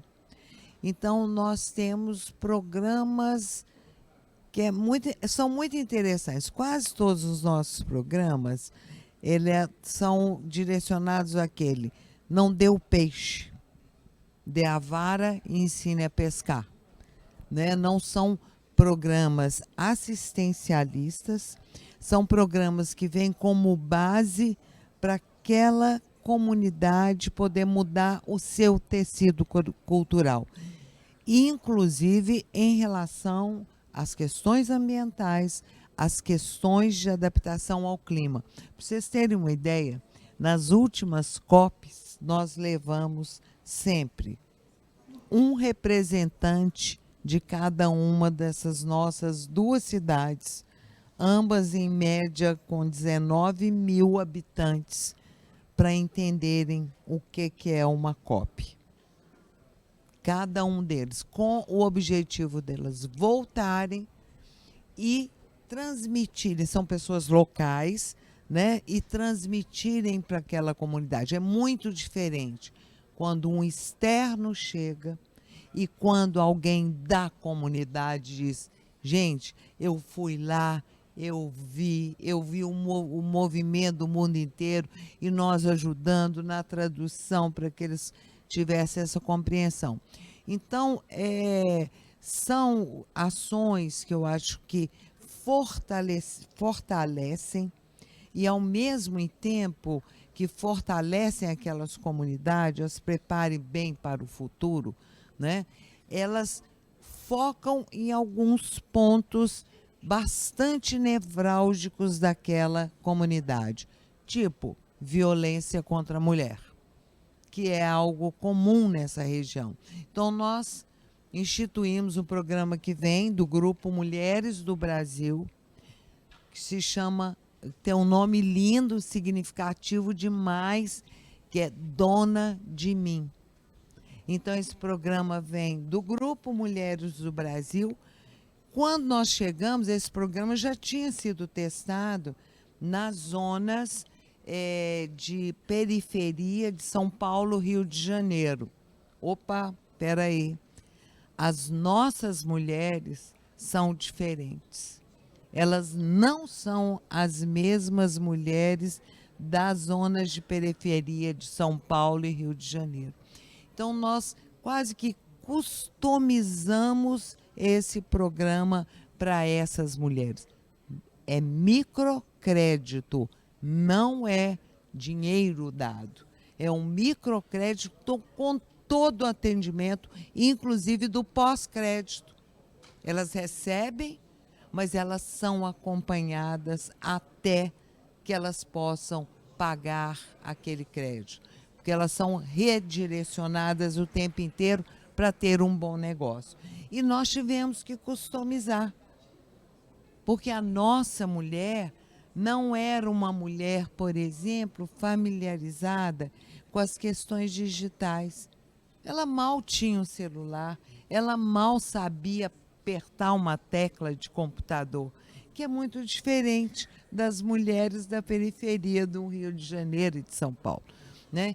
Então, são apenas alguns exemplos. Esse projeto hoje já tem 1.600 mulheres. Eu gostaria de poder dar o brinde que nós trouxemos, elas estão aqui, 2 representantes, do que elas fizeram. Inacreditável. Isso é fortalecer. O que elas fizeram com R$2.000. Mas não são os 2.000. Ontem, numa conversa, foi perguntado para uma delas assim, como que você se sente com esse programa? Eu achei a coisa mais linda quando ela respondeu assim, uma mulher, palavras dela, uma mulher empoderada. Foi muito lindo. E isso é muito importante. Então, nós somos atuando exatamente naquilo que nós sabemos, né, Ana? Que são as fragilidades locais.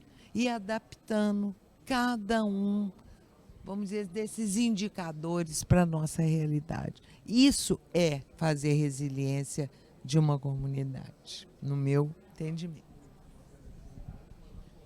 Só fazer alguns apontamentos sobre esse tópico, que é bem interessante, a questão de adaptabilidade ou qualquer outro termo que caiba. Mas eu gostaria de abordar a questão do processo de comunicação.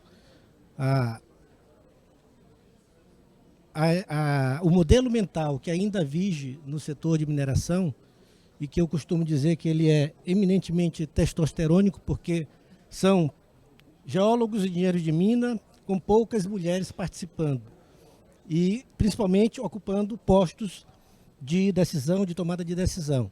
Mas essa dificuldade de estar num determinado espaço e traduzir o que é mineração. Na semana passada, eu vi uma matéria que saiu que havia sido aprovada no município, no interior de São Paulo, uma legislação que diz assim, mineração aqui não, not in my backyard. Então, aqui não. Aí eu disse, poxa, eles não vão mais construir nenhuma casa, não vai mais ter pavimentação de rua e tudo mais. Então, a gente precisa saber como chegar e como ter um processo de comunicação do setor. É um setor que não se comunica bem, que ele não diz o que ele é. E ele não está presente, ele está longe da realidade. E isso, por exemplo, serve para a agência. Nós tivemos, eu estou lá há 8 meses, nós recebemos o IBRAM, recebemos a BPM, e várias empresas, recebemos sempre, conversamos. O mote que a gente tem incluído é diálogo permanente. Então, a nossa capacidade de interlocução ela é muito diminuta. Aí agora nós vamos inaugurar uma outra fase que eu reputo como fundamental, que nós vamos ouvir o Instituto Socioambiental, vamos ouvir o WWF, e todos têm um grupo que fez um livro interessante, que é Atlas da Mineração Brasileira, mostrando as mazelas, em grande parte, de como a mineração é desenvolvida no país. Nós precisamos ouvi-los, porque nós estamos formulando uma regulação, fiscalizando a atividade, que é o nosso papel, não é formulador da política pública propriamente, mas somos aqueles que têm que executar essa política pública. Mas também o que a gente produz de conhecimento, de informe, também suporta num giro a própria definição da política pública. E nós não conseguimos trabalhar isso. Eu tenho um exemplo bem básico. Quando eu estava no Ministério de Minas e Energia, eu atuei também no setor elétrico e discutimos bastante o chamado linhão de Tucuruí, que todos sabem que teve muita dificuldade. 700 quilômetros de linhão, 124 passando numa terra indígena. Guaimiri a Troari. E uma das vezes eu fiz algumas incursões lá, numa delas, se discutia a questão da indenização para aquela comunidade. E toda a tratativa era olhar o que já foi feito fora de terra indígena e fazer um cálculo, meramente isso. E eu sempre defendi, até porque tenho ascendência indígena, que tem essa relação telúrica que se estabelece do indígena com as coisas da natureza, ela tem uma outra dimensão. Quer dizer, a cosmogonia do indígena é totalmente diferente da nossa, a gente não consegue penetrar naquilo ali. E foi marcante quando uma liderança disse, a gente não consegue conceber no nosso horizonte uma torre e linhas passando ali. Isso para a gente não existe. Não está dentro do imaginário e da mentalidade.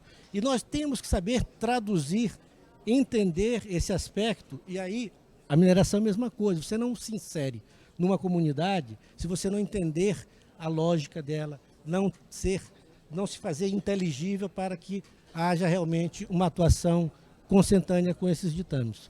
Ô Mauro, obrigado e muito importante, foi muito interessante assim, porque acho que a gente está bem alinhado, porque eu ia trazer justamente essa questão, né, dos povos indígenas. Obrigado por ter trazido. Hoje a gente tem a sorte, né, de ter a Sônia Guajajara como ministra, a gente tem a Puí Tembé aqui como secretária no estado do Pará também.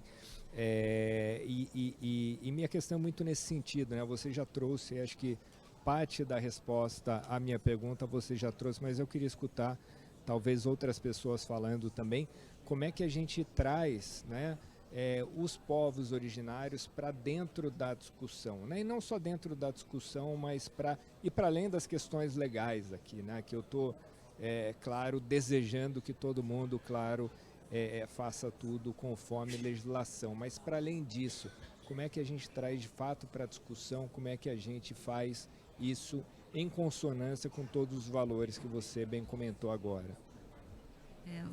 Vou aproveitar aqui da oportunidade, em especial agora recente, né, todas as entradas do setor de óleo e gás na região norte. E não é assim, com certeza isso só pode acontecer se for incluindo os povos originários, né? Essa escuta ela tem que acontecer, e ela tem que acontecer no nascedouro, muito antes da gente entrar e abrindo mão de um mindset nosso, porque como somos ignorantes realmente, quando você chega ou entende que não, o melhor seria eu vou prover a educação dessa forma, eu vou prover a saúde, eu vou ter a infraestrutura, e já chega com um plano pré-pronto sob a ótica do branco de quem está no Rio de Janeiro. E aí, de novo, a questão você pode ter um pensamento global, a gente tem todas as questões de direitos humanos, mas com a aplicação e essa visão local. Então, o que faz sentido sob a perspectiva se eu estou entrando no norte, se eu vou entrar no Amapá, se eu vou entrar na Amazônia, como é que eu faço isso entendendo a comunidade que ali está? Quais são os anseios daquela comunidade, quais são as preocupações daquela comunidade e como é que eu insiro aquelas necessidades que elas possam ser atendidas, né?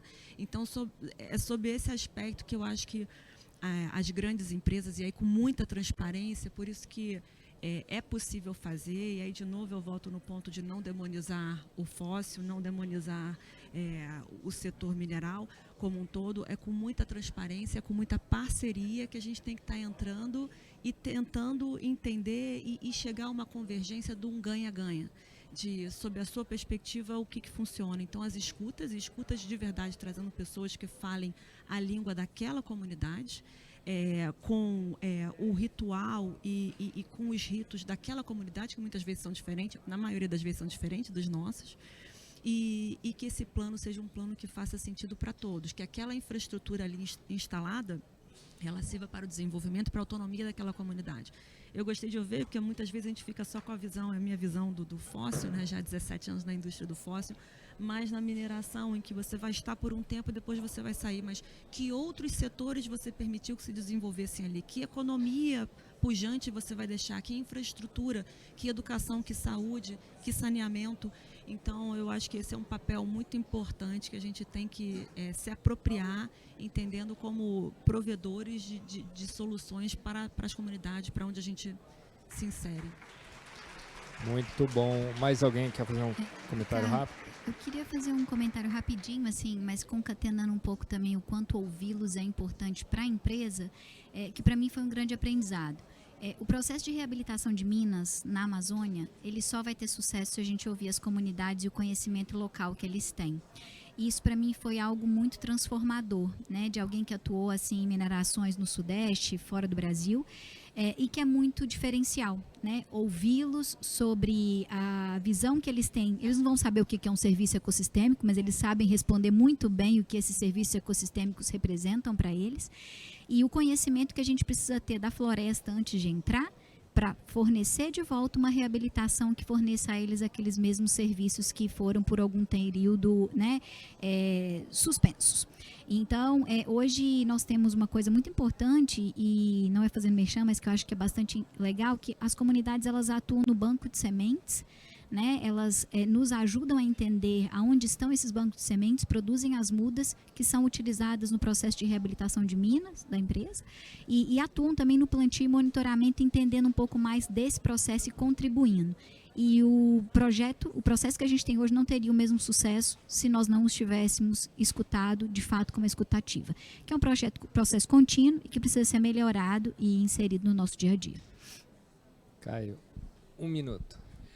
Eu queria trazer um exemplo. Eu acho que a fala da Rafaela e da Thaisa são muito boas, porque elas trazem, né, essa intencionalidade que é o que você falou.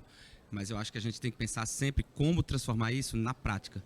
E um exemplo muito rápido que eu dou aqui é o trabalho que a gente tem feito, por exemplo, para que tanto as consultas, a escuta e a participação, como também os critérios aí da sua pergunta anterior, de como aquele empreendimento vai endereçar as questões de adaptação e de mitigação, podem ser inseridos no contexto do licenciamento daquele empreendimento. Isso é algo que não existia no Brasil.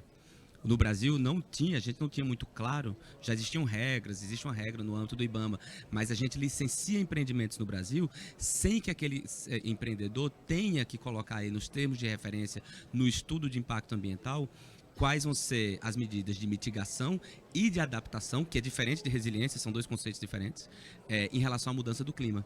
Então, a gente passou a fazer esse trabalho em diálogo com as agências licenciadoras, e a gente agora tem exemplos de agências que estão inserindo medidas mitigatórias, inventário de gases de efeito estufa, uso alternativo de tecnologias, outras medidas, né, que possam ser também, inclusive, de como aquele empreendimento pode vir a sofrer com, por exemplo, a escassez hídrica do local. Então, são exemplos de que no âmbito do licenciamento isso pode ser aplicado. Então, é um exemplo muito concreto. E também a gente tem casos no Brasil de que empresas que não inseriram acabaram, voltando para a minha primeira fala, no âmbito da litigância climática, sofrendo esse risco legal e também o risco legal de não ter participado das comunidades. Então, essa mitigação do risco pode vir desse instrumento do licenciamento e também, obviamente, o ciclo de vida de todo o projeto. Obrigado. 1 minuto, estendido esse minuto, mas tudo bem, Daniel, quer 1 minuto? Okay, I'll make it really quick, seeing as we're about to run out of time. I was just going to mention on your question about engaging with Indigenous peoples more in mining, just to say that we are in the processes of updating our position statement on this, and I shared yesterday with the audience some of the key themes that have turned, that we've heard from stakeholders and rights holders that will be really important to include in our position statement, and they are these concepts of free, prior, informed consent, of informed consultation, of ensuring that consultation and consent occurs throughout the project life cycle, not just once at the permitting stage, to address legacy issues, something that we've already talked about before, and then obviously to ensure proper and self-determined participation in mining. I could go on, but in the interests of time, just some of the key issues that I think collect some of the thoughts that we've shared just now. Obrigado, Daniel. Não há tempo para mais nada, né? Quero agradecer Thaisa, Rafa, Caio, Mauro, Maria José e Daniel, e agradecer a quem esteve aí com a gente também por esse, enfim, debate tão caloroso. Não vou fazer o resumo aqui, apesar das anotações, mas só agradecer mesmo. Obrigado.